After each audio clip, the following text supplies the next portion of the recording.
السلام علیکم ورحمۃ اللہ وبرکاتہ۔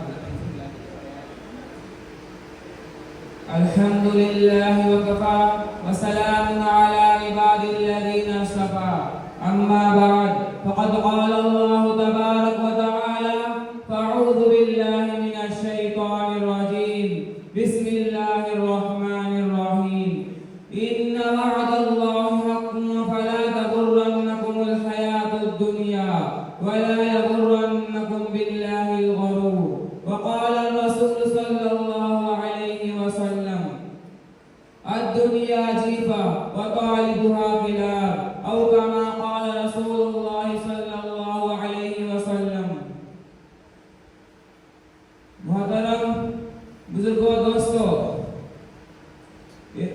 دنیا ایک توڑ ہے جو ہزاروں موسیٰ دیکھ چکا ہے، دنیا ایک دیر ہے جو ہزاروں عیسیٰ دیکھ چکا ہے، دنیا ایک قصر ہے اس میں ہزاروں قیصر رکھ چکا ہے، دنیا ایک خواب ہے اس کی تعبیر فنا ہے۔ خدا کے نزدیک اس دنیا کی کوئی حیثیت نہیں، جب سے دنیا کو پیدا کیا ایک باری محبت کے نگاہ سے نہیں دیکھا۔ ایک حدیث میں آیا ہے آپ صلی اللہ علیہ وسلم ایک مری ہوئی بکری کے پاس سے گزرے جس کے دو کان کٹے پڑے تھے۔ آپ صلی اللہ علیہ وسلم نے صحابہ اکرام سے پوچھا، اے صحابہ تم میں سے کون پسند کرے گا اس مری ہوئی بکری کو 1 درہم کے بدلے میں خرید لے؟ صحابہ نے کہا، یا رسول اللہ صلی اللہ علیہ وسلم ہم اس مردار بکری کو کسی چیز کے بدلے میں نہیں لینا چاہتے ہیں۔ تو آپ صلی اللہ علیہ وسلم فرمایا کہ خدا کی قسم یہ دنیا اللہ کے نزدیک اس سے بھی زیادہ ذلیل ہے۔ اسی طرح ایک مرتبہ فرمایا، الدنیا جیفا وطالبها کلاب، یہ دنیا مردار ہے اس کو چاہنے والے کتے ہیں۔ بزرگوں اور دوستو، حضرت سہیل بن سعد رضی اللہ عنہما فرماتے ہیں کہ ایک شخص حضور پاک صلی اللہ علیہ وسلم کی خدمت میں حاضر ہو کر عرض کیا، یا رسول اللہ مجھے کوئی ایسا بات بتائیے میں اس کو کروں تو خدا اور اس کے بندے مجھ سے محبت کرے۔ تو آپ صلی اللہ علیہ وسلم فرمایا کہ دنیا کی طرف رغبت نہ کر، خدا تجھ سے محبت کرے گا، اور جو کچھ لوگوں کے پاس مال و دولت اور دنیا کی جو چیزیں ہیں اسی خواہش نہ کر، لوگ تجھ سے محبت کریں گے۔ پتہ چلا کہ اس دنیا کی محبت ہی بڑی خطرناک چیز ہے۔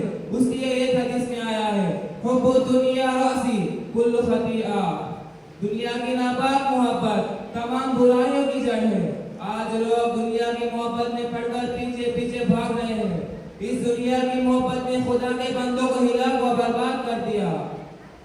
احکامات ٹوٹے، نبی پاک صلی اللہ علیہ وسلم کی سنتیں چھوٹے، دین کی محنت چھوٹی، اور پورے دنیا میں بے دینی، کفر و شرک، بدعات و خرافات عام ہو رہے ہیں۔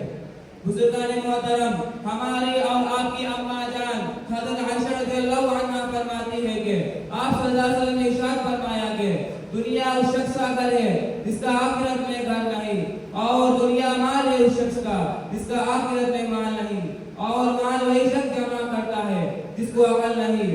اس لیے کہ یہ دنیا اور دنیا کی ساری چیزیں فنا ہونے والی ہے۔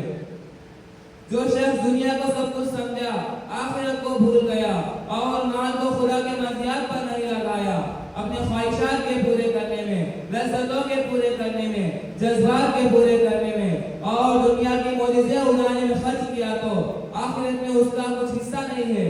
بزرگوں اور دوستو، دنیا کے بارے میں بزرگ ابن قوال نقل کرتا ہوں، فرمایا کہ دنیا ایک مسافر خانہ ہے لیکن نادانوں نے اپنا وطن بنا رکھا ہے۔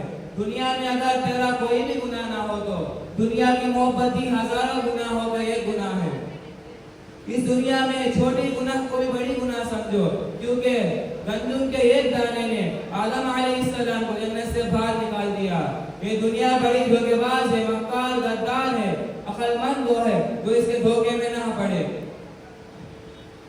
کسی شاعر نے کہا ہے، دنیا کے جو مزے ہیں ہرگز وہ کم نہ ہوگے، چرچے ہی رہیں گے افسوس ہم نہ ہوگے۔ دنیا کے جو عالم ہیں ہرگز وہ کم نہ ہوگے، صدمے یہی رہیں گے، سر شکر ہم نہ ہوگے۔ برس بزرگوں اور دوستوں، اس دنیا کی زندگی ختم ہونے والی ہے اور حقیقی زندگی آخرت کی زندگی ہے۔ اس لیے اس دنیا میں رہ کر دنیا اور دنیا کی ناپاک چیزوں کی محبت دلوں سے نکال کر خدا کی محبت کو بٹھانا ہے۔ یہ دل خدا کی محبت کی جگہ ہے۔ سے دعا ہے خدا ہم سب کو دنیا ہند کا سمجھا کر آخری کائنات کو عطا فرمائے. آمین. وآخر دعوانا الحمد للہ رب العالمین.